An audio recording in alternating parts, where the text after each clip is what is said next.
25 hommes en une seule nuit. C'est le record officiel détenu par Valeria Messalina, impératrice de Rome au 1er siècle après Jésus-Christ. Un exploit sexuel documenté par Pline, l'Ancien lui-même, qui défie l'entendement et révèle l'ampleur de la débauche de cette femme. Mais ce record n'est que la partie visible d'une existence tellement déjantée qu'elle a marqué l'histoire pour l'éternité. Cette impératrice a transformé le palais de Rome en bordel géant, organisé des orgies publiques, fait assassiner ses amants quand ils cessaient de l'intéresser et finit par se remarier en secret avec son amant pendant que son mari empereur était en voyage. Son histoire est si incroyable que pendant des siècles, beaucoup ont cru qu'il s'agissait de pure fiction. Pourtant, les preuves historiques sont irréfutables. Messaline incarne tous les excès du pouvoir absolu. Elle nous montre jusqu'où peut aller un être humain quand plus rien ne l'arrête. Son parcours révèle les mécanismes les plus sombres de la nature humaine quand elle s'affranchit de toute limite morale, sociale ou politique. Préparez-vous à découvrir l'une des histoires les plus choquantes de l'Antiquité. Messaline voit le jour vers l'an 25 après Jésus-Christ dans la famille la plus puissante de l'Empire romain. Son pédigré, c'est du concentré de pouvoir absolu. Elle est l'arrière-petite-fille de Marc-Antoine, le général qui a conquis l'Orient et défié Auguste. Par sa mère Domitiale Épida, elle descend directement de la dynastie julio-claudienne qui gouverne Rome depuis des décennies. Son père, Marcus Valerius Messala Barbatus, appartient à la haute noblesse sénatoriale. Cette gamine naît donc avec une cuillère en or dans la bouche. L'époque de son enfance baigne dans une décadence absolue. L'empereur Tibère règne depuis son île de Capri, où il organise des orgies avec des enfants et des prostituées. Caligula, qui lui succède, couche avec ses 3 sœurs, se prend pour Jupiter et fait nommer son cheval consul. Dans ce contexte de folie furieuse, la petite Messaline grandit en apprenant que le pouvoir autorise tous les excès. Cet enfant absorbe dès ses premières années une vision du monde où la morale n'existe pas pour les puissants. Elle voit des empereurs violés, torturés et assassinés sans conséquence. Elle observe des impératrices manipulées, corrompre et empoisonner pour assouvir leurs ambitions. Cette éducation par l'exemple va forger sa personnalité et préparer les horreurs qui suivront. À 13 ans, le destin de Messaline bascule. Sa famille arrange son mariage avec Claude, son cousin éloigné âgé de 48 ans. Ce Claude, c'est le loser de la famille impériale. Il bégaie, boite, bave, tremble et fait rire toute la cour. Ses propres parents le considèrent comme un débile et l'écartent systématiquement des affaires publiques. Caligula s'amuse à humilier son oncle Claude en public, le forçant à nettoyer sa table avec sa toge ou à ramasser des pièces à 4 pattes. Personne n'imagine qu'un jour, cet homme pathétique portera la pourpre impériale. Pour Messaline, c'est un mariage de complaisance avec un quasi-invalide qui sent déjà le moisi. Le mariage a lieu en 39 quand Messaline atteint ses 14 ans. Cette union scelle officiellement son entrée dans la famille impériale, mais la gamine ne se doute pas encore qu'elle va devenir la femme la plus puissante du monde. Elle donne rapidement naissance à Octavie, puis les événements s'accélèrent de manière imprévisible. En janvier 41, Caligula se fait assassiner par sa garde prétorienne dans les couloirs de son palais. Les soldats, ivres de sang et de peur, cherchent partout un successeur légitime. Ils finissent par trouver Claude caché derrière une tenture, terrorisé et tremblant. Par lassitude et par défaut, ils le proclament empereur sur le champ. Du jour au lendemain, Messaline passe du statut d'épouse d'un raté à celui d'impératrice de Rome. 20 jours seulement après l'avènement de Claude, elle accouche de Britannicus, le futur héritier du trône. Cette naissance lui confère une légitimité dynastique absolue. Elle est maintenant la mère du prince héritier de l'Empire romain. À 16 ans, Messaline se retrouve à la tête de l'empire le plus puissant du monde. Son mari Claude, dépassé par les événements, laisse gouverner ses affranchis. Narcisse, Pallas, Calliste et Polybe. Ces anciens esclaves affranchis dirigent de facto l'administration impériale pendant que l'empereur s'occupe de ses travaux d'érudition. Messaline comprend immédiatement qu'elle peut exploiter cette situation. Elle développe rapidement 3 obsessions qui vont structurer son règne: l'élimination de ses rivaux, l'accumulation de richesses et la satisfaction de ses pulsions sexuelles. Cette trilogie de la décadence va faire d'elle l'une des souveraines les plus terrifiantes de l'histoire. Sa première victime, Julia Livilla, révèle immédiatement ses méthodes. Cette nièce de Claude représente une menace dynastique potentielle par sa naissance et sa beauté. Messaline l'accuse d'adultère avec Sénèque le philosophe, crime passible de mort selon la loi Julia d'Auguste. Julia Livilla est exilée sur une île déserte, où elle meurt rapidement de faim et de soif. Sénèque échappe de justesse à l'exécution et part en relégation en Corse. Cette première élimination envoie un message clair à tous. Défier Messaline, c'est signer son arrêt de mort. L'impératrice adolescente vient de prouver qu'elle peut faire disparaître n'importe qui, même les membres de la famille impériale. La terreur s'installe dans les cercles du pouvoir. Messaline transforme rapidement sa position en machine à cash. Elle développe un système d'enrichissement basé sur l'accusation, la confiscation et l'exécution. Dès qu'elle repère une grosse fortune, elle trouve un prétexte pour faire condamner son propriétaire et s'emparer de ses biens. Elle vend les commandements militaires aux plus offrants, négocie les gouvernements de province comme des marchandises, fait payer les droits de cités romaines au prix fort. Les postes de sénateur, de consul, de prêteur deviennent des denrées commerciales qu'elle écoule selon ses besoins financiers. Le consul Valerius Asiaticus fait les frais de cette méthode. Cet homme possède les plus beaux jardins de Rome, hérités de Lucullus. Messaline les convoite pour leur splendeur et leur valeur. Elle accuse Asiaticus de complot contre l'empereur, le fait juger par un tribunal complice et obtient sa condamnation à mort. Résultat, elle récupère les jardins et toute la fortune du consul. Poppaea Sabina, mère de la future épouse de Néron, subit le même traitement. Cette femme riche et influente déplaît à Messaline par sa beauté et son indépendance. L'impératrice l'accuse d'adultère, la fait condamner et confisque tous ses biens.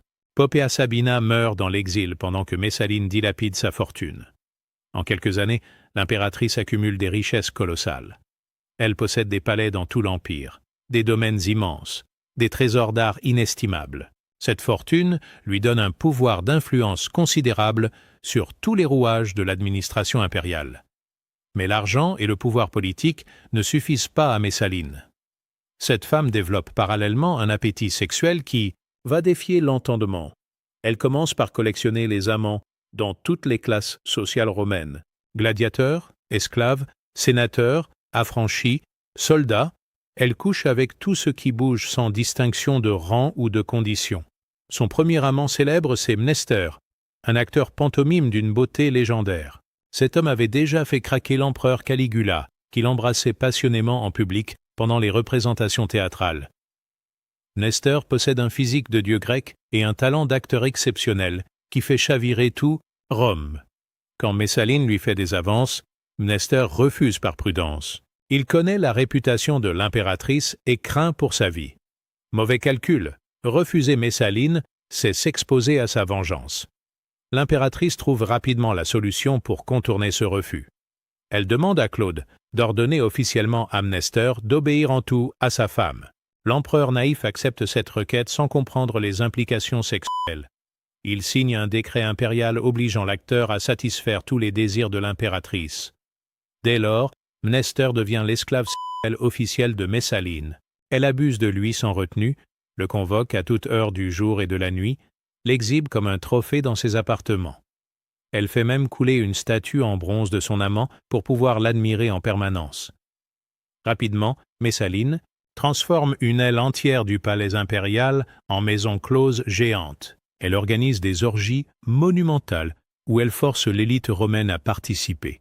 Ces divertissements deviennent un instrument de domination politique redoutable.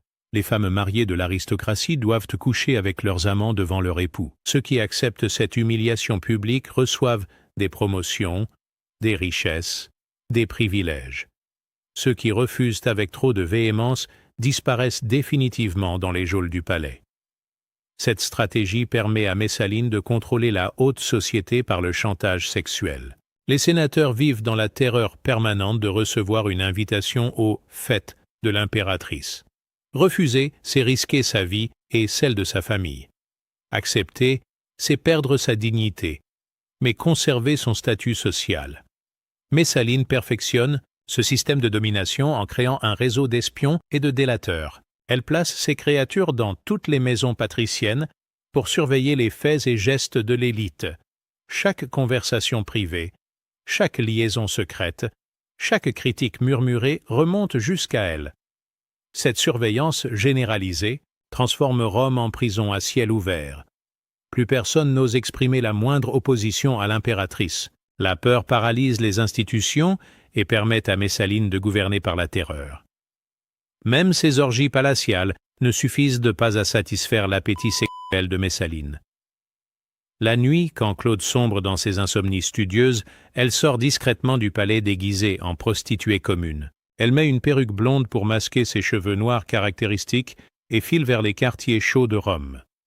Juvénal raconte dans sa 6e satire qu'elle fréquente assidûment les lupanars de Subure, le quartier le plus sordide de la capitale. Ces bordels infects regorgent de prostituées de bas étage, d'esclaves sexuels et de clients issus des couches populaires. L'impératrice de Rome vient s'encanailler dans ses bouges répugnants. Elle se fait appeler Lysiska dans ses établissements sordides. Une cellule lui est réservée en permanence avec son nom de guerre affiché sur un panneau de bois. L'impératrice du monde romain se déshabille entièrement dans ses bordels puants, ne gardant qu'une résille d'or pour maintenir ses seins. Messaline passe des nuits entières dans ses lupanars, enchaînant les clients sans interruption. Elle couche avec des artisans, des esclaves, des marins, des soldats en permission. Tous ces hommes ignorent qu'ils baissent avec la femme la plus puissante de l'Empire. Au petit matin, elle rentre au palais, fatiguée des hommes, mais jamais rassasiée, selon l'expression immortelle de Juvénal. Elle rapporte dans la couche impériale l'odeur des bordels, mélange de sueur, d'urine et d'encens bon marché. Cette puanteur de débauche imprègne les draps pourpres de la dignité impériale. Un jour, Messaline décide de frapper un coup d'éclat qui marquera l'histoire pour l'éternité. Elle veut prouver qu'aucune femme à Rome ne peut l'égaler dans l'art de la fornication. Son orgueil la pousse à lancer un défi public à la prostituée la plus réputée de la capitale. Cette rivale, c'est une professionnelle expérimentée qui jouit d'une réputation exceptionnelle dans tous les milieux du plaisir romain. Elle officie dans les bordels les plus luxueux, satisfait une clientèle aristocratique et pratique toutes les spécialités sexuelles imaginables. Cette femme représente l'excellence dans son domaine. Le défi est simple mais redoutable. Voir qui des deux peut coucher avec le plus d'hommes en l'espace de 24 heures consécutives. Cette compétition va se dérouler publiquement, avec des témoins officiels et un décompte rigoureux. Rome entière retient son souffle devant cette confrontation inédite. Pline l'Ancien, le naturaliste romain contemporain des événements, assiste à cette compétition extraordinaire. Cet homme de science rigoureux va enregistrer le déroulement et les résultats de ce concours avec la précision d'un observateur étudiant, un phénomène naturel rare. La compétition commence au coucher du soleil et doit se terminer 24 heures plus tard. Les deux femmes s'installent dans des cellules séparées d'un même lupanar. Les hommes se succèdent selon un ordre établi, chaque passage étant minuté et comptabilisé par des scribes officiels. Messaline démarre sur les chapeaux de roue. Elle enchaîne les hommes avec une régularité de métronome, prenant à peine le temps de respirer entre chaque client. Sa technique est parfaitement rodée. Elle satisfait rapidement chaque homme pour passer au suivant le plus vite possible. Au bout de 12 heures, elle a déjà couché avec 15 hommes. Sa rivale suit le rythme difficilement, accusant un retard de 2 hommes. Messaline accélère encore la cadence, dopée par l'adrénaline de la compétition et l'orgueil de la victoire. Les dernières heures sont épuisantes. Les deux femmes donnent tout ce qu'elles ont dans le ventre. Messaline puise dans ces dernières réserves d'énergie pour maintenir son avance.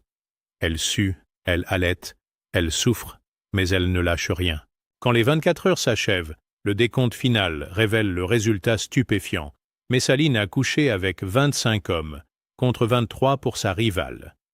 Cette performance sexuelle extraordinaire entre immédiatement dans l'histoire comme l'un des exploits les plus incroyables de l'Antiquité.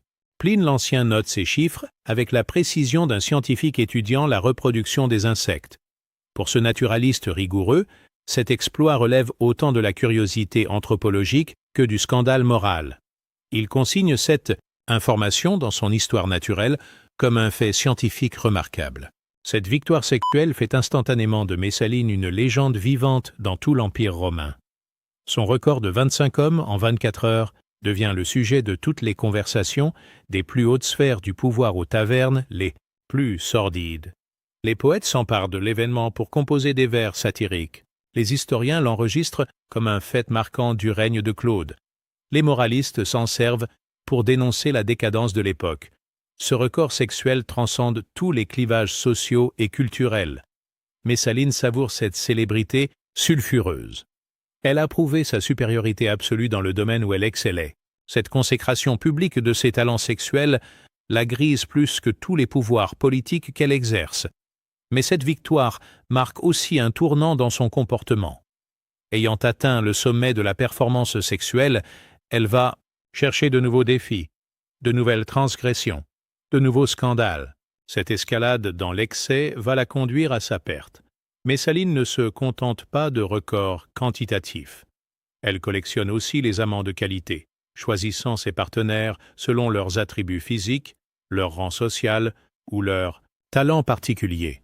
Mais être l'amant de l'impératrice, c'est souvent signer son arrêt de mort. Après Mnestor, elle jette son dévolu sur Silius, un jeune sénateur considéré comme le plus beau des Romains.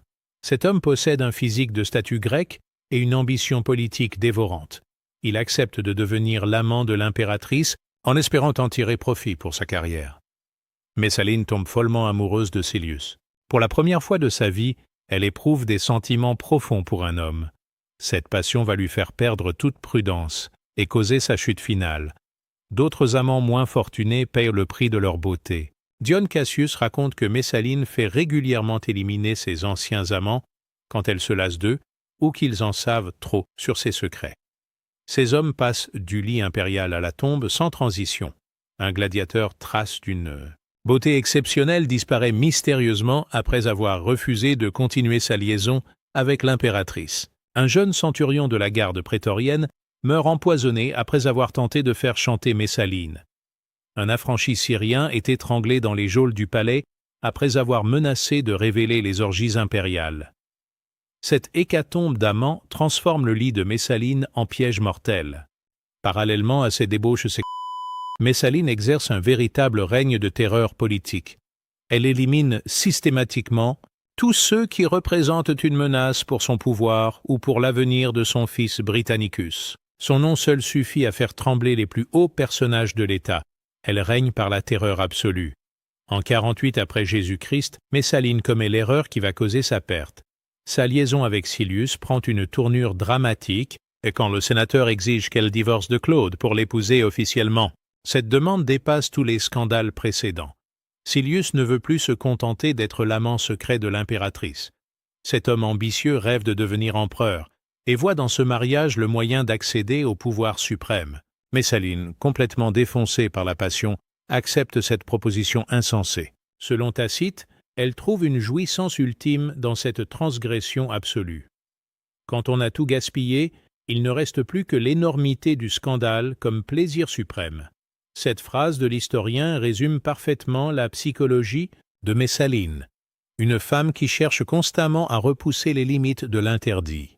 Chaque transgression en appelle une plus grande, dans une escalade qui ne peut que mener à la destruction. Claude part pour Ostie accomplir un sacrifice religieux traditionnel. Messaline et Silius sautent sur cette occasion inespérée. Ils décident d'organiser leur mariage pendant l'absence de l'empereur, croyant pouvoir présenter le fait accompli à son retour. Mais contrairement à ce qu'on pourrait attendre d'une union clandestine, ils célèbrent leurs noces avec tout le faste d'un mariage légitime. Messaline revêt le voile nuptial traditionnel, effectue les sacrifices aux dieux, écoute les paroles des hospices, dîne avec les invités et passe la nuit dans les plaisirs conjugaux. Cette cérémonie publique révèle toute la folie de Messaline. Elle organise ses propres secondes noces avec témoins et célébrations, comme si elle était libre de ses actes. Cette audace stupéfie Rome entière. Tacite décrit cette scène avec une précision hallucinante. Que la femme ait écouté les mots des hospices, ait revêtu le voile, ait effectué des sacrifices aux dieux, que tous deux aient dîné avec les invités, se soient embrassés et enlacés, et enfin, aient passé la nuit dans la licence du mariage. Silius. et Messaline croit pouvoir imposer leur coup de force. Il compte sur l'appui de certains sénateurs mécontents et sur la faiblesse notoire de Claude. Le nouveau marié rêve déjà de ceindre la couronne impériale. Quand la nouvelle de ce mariage parvient à Claude à Ostie, l'empereur entre dans un état de choc profond. Ses messagers doivent lui répéter l'information plusieurs fois avant qu'il ne comprenne l'ampleur de la trahison. Claude, habituellement faible et indécis, révèle pour une fois une détermination sans faille. Il comprend qu'il s'agit d'une tentative de coup d'État déguisée en affaire sentimentale. Sa survie politique et physique est en jeu. L'affranchi Narcisse prend immédiatement les choses en main. Cet homme intelligent comprend que l'hésitation pourrait être fatale. Il sait que Claude, sous l'influence de Messaline, finit toujours par pardonner ses écarts. Narcisse organise le retour immédiat de l'empereur à Rome et fait arrêter Silius avec tous ses complices. Il agit avec une rapidité et une efficacité redoutables, déployant les forces prétoriennes pour nettoyer la capitale. La justice impériale frappe avec une violence inouïe. Silius et plus de 15 de ses complices sont arrêtés, jugés et exécutés dans la même journée. L'interrogatoire est expéditif. Tous avouent rapidement leur participation au complot. Silius espère peut-être sauver sa peau en invoquant l'amour et la manipulation. Mauvais calcul. Son mariage avec Messaline est justement considéré comme un acte de haute trahison. Il meurt sous les coups de hache du bourreau. Parmi les victimes figure un des sénateurs, des chevaliers, des affranchis influents. Tous ceux qui ont participé de près ou de loin à cette cérémonie maudite périssent dans l'heure. Leurs biens sont confisqués, leurs familles déchues de leurs privilèges. Cette exécution massive révèle l'ampleur de la conspiration. Messaline avait réussi à convaincre une partie de l'élite romaine de soutenir son coup de force. La répression brutale décourage définitivement toute velléité d'opposition. Pendant que ses complices se sont massacrés, Messaline se terre dans les jardins de Lucullus, ces mêmes jardins qu'elle avait confisqués en faisant exécuter leurs précédents propriétaires. L'ironie de la situation ne lui échappe pas. Elle va mourir dans une propriété volée à l'une de ses victimes. Elle tente désespérément de joindre Claude pour obtenir une audience. L'impératrice rédige plusieurs messages suppliants, invoquant leur mariage, leurs enfants communs, les années passées ensemble. Dans sa détresse, elle promet de renoncer à tous ses amants et de redevenir une épouse fidèle. Mais Narcisse intercepte systématiquement tous ces messages.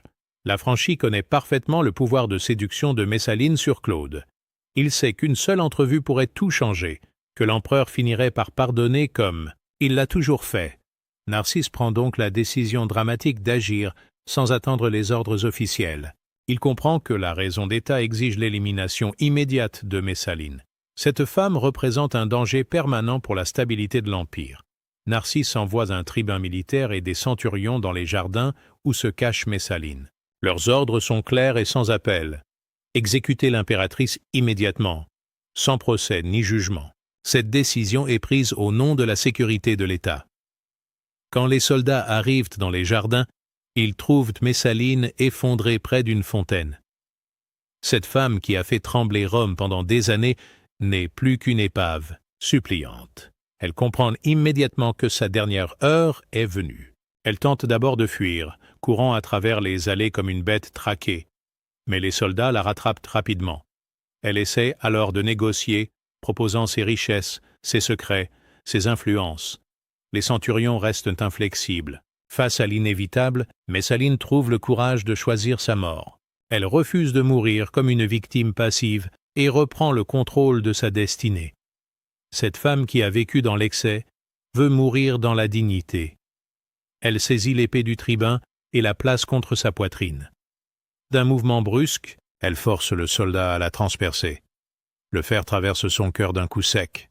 Messaline s'effondre dans son propre sang, les yeux grands ouverts vers le ciel. Cette fin tragique et théâtrale marque la conclusion d'une des vies les plus extraordinaires de l'histoire humaine. L'impératrice qui avait défié tous les interdits meurt dans les jardins d'une de ses victimes, tuée par l'épée de l'État qu'elle avait voulu renverser. Immédiatement après la mort de Messaline, le Sénat romain vote la damnatio memoriae, la condamnation de sa mémoire. Cette procédure vise à effacer complètement son existence des archives officielles et de la mémoire collective. Les ordres sont expédiés dans tout l'Empire. Le nom de Messaline doit être buriné sur toutes les inscriptions publiques. Les monnaies frappées dans les provinces portant son effigie sont défigurées ou fondues. Ses statues sont mutilées à coups de marteau et de ciseaux jusqu'à devenir méconnaissables. Cette volonté d'effacement total révèle l'ampleur du traumatisme causé par le règne de Messaline. Les autorités romaines veulent faire comme si cette impératrice scandaleuse n'avait jamais existé. Elles espèrent ainsi purifier l'image de l'institution impériale.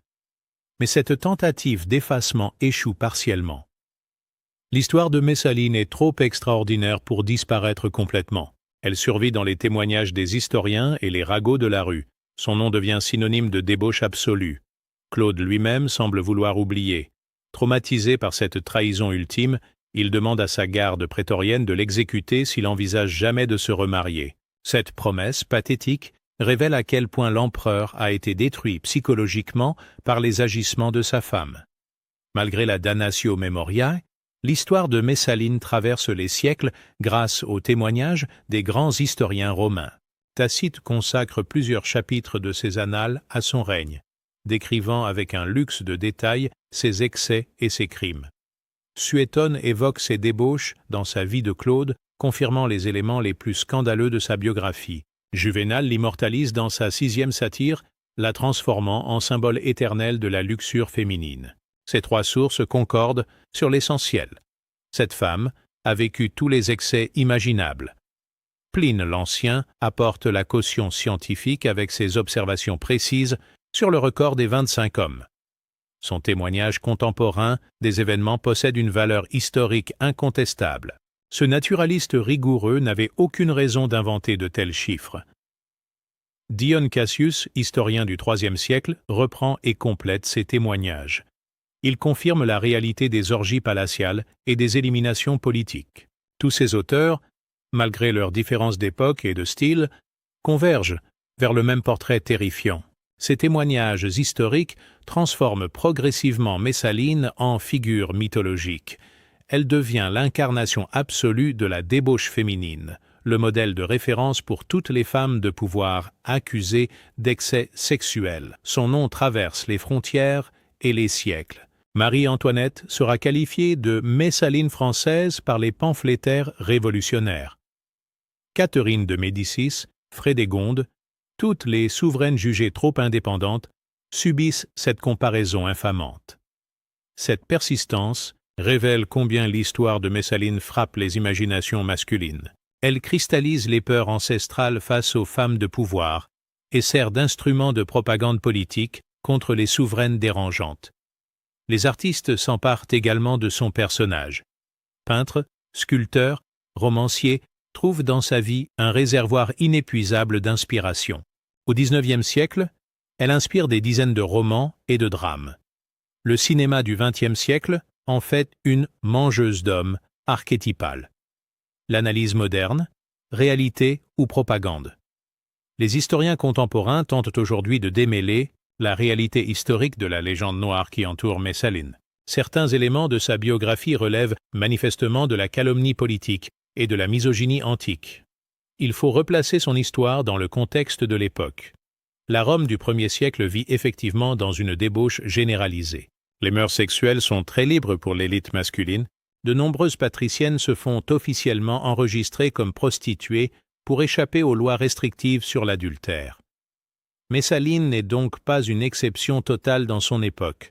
Sa particularité réside dans l'exercice brutal du pouvoir politique et dans l'exhibition publique de ses transgressions. Elle refuse l'hypocrisie habituelle des puissants et assume ses excès au grand jour.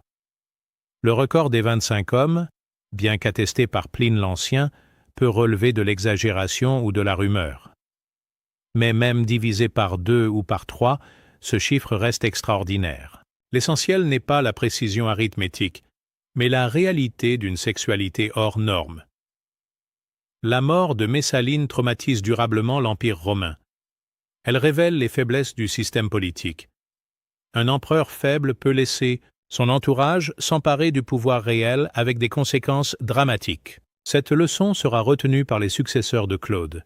Néron, Vespasien, Trajan développeront des mécanismes de contrôle plus stricts sur leur entourage. L'affaire Messaline devient un cas d'école pour tous les futurs empereurs. L'épisode renforce également le pouvoir des affranchis impériaux. Narcisse, en éliminant Messaline, prouve qu'il peut prendre des décisions vitales pour l'Empire. Cette montée en puissance des anciens esclaves transforme durablement les équilibres politiques romains. La crainte des femmes de pouvoir s'enracine profondément dans la mentalité impériale. Les épouses d'empereurs suivantes seront surveillées de près et cantonnées dans des rôles décoratifs. L'exemple de Messaline servira de repoussoir pendant des siècles. Au-delà des excès et des crimes, Messaline incarne paradoxalement certaines revendications modernes. Femme de pouvoir dans une société patriarcale, elle refuse les limitations imposées à son sexe. Sa sexualité devient une arme de domination autant qu'un plaisir personnel.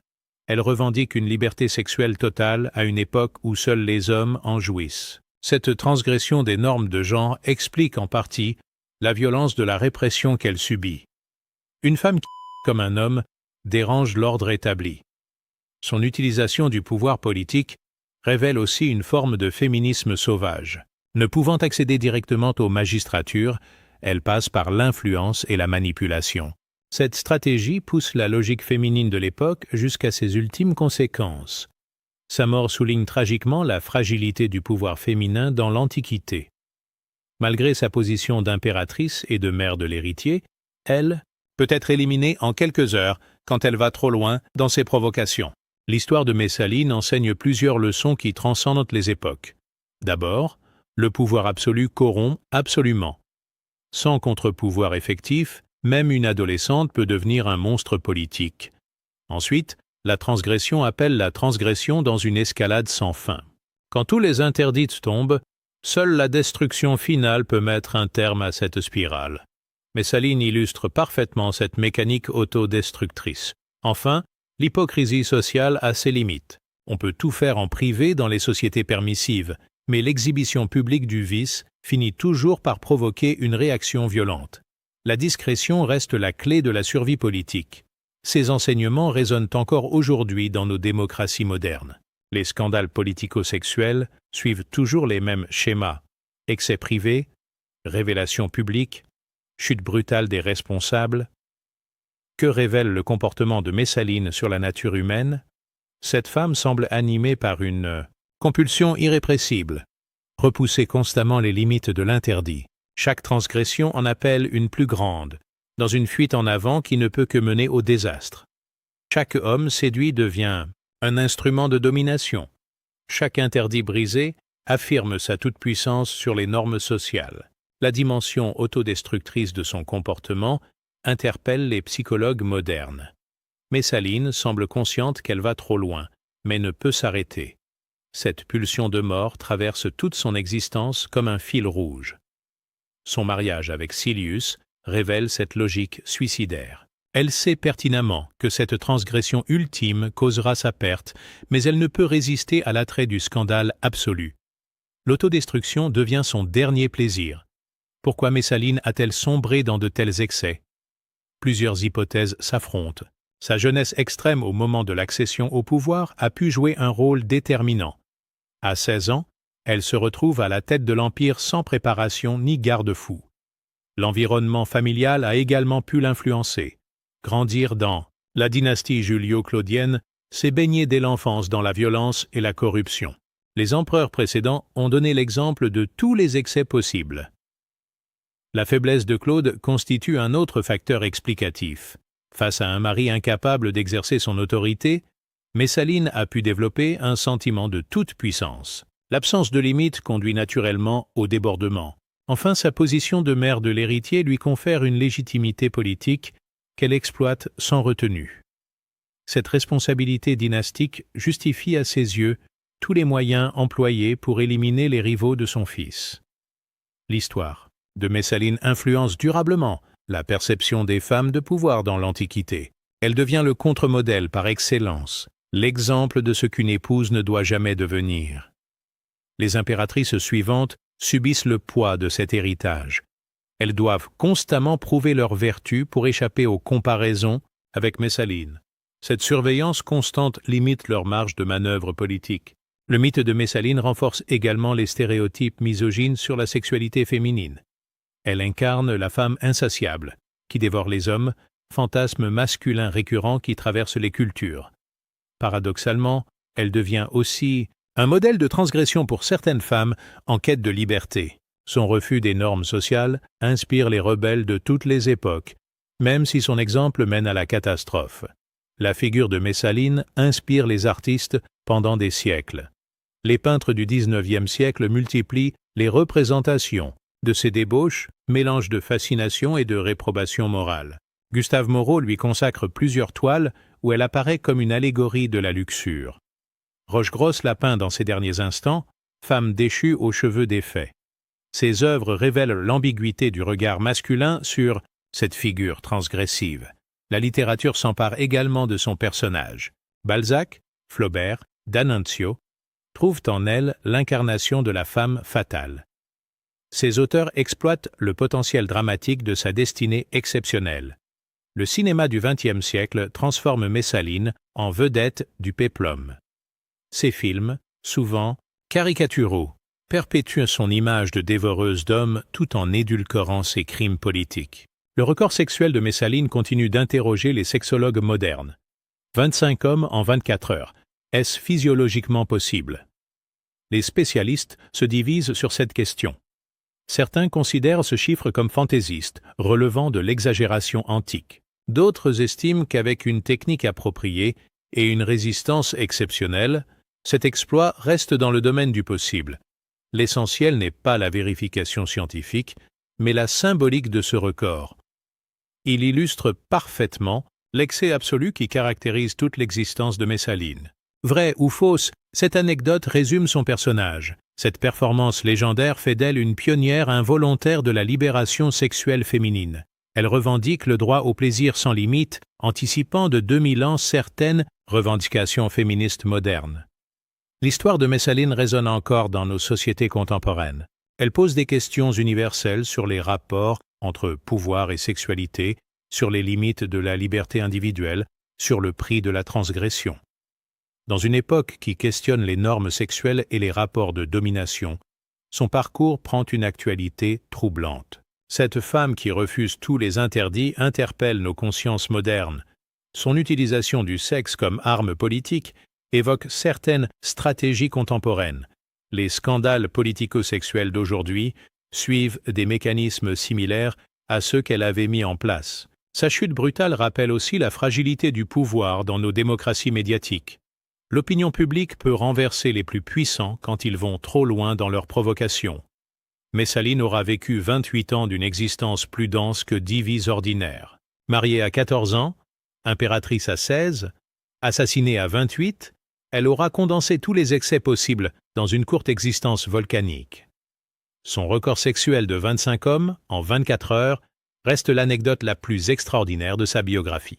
Cette performance légendaire symbolise une femme qui a repoussé toutes les limites imaginables dans tous les domaines. Ses crimes politiques rivalisent avec ses exploits sexuels. Cette adolescente a fait trembler l'Empire romain par ses éliminations systématiques et ses manipulations redoutables. Elle a transformé le palais impérial en abattoir doublé d'un bordel.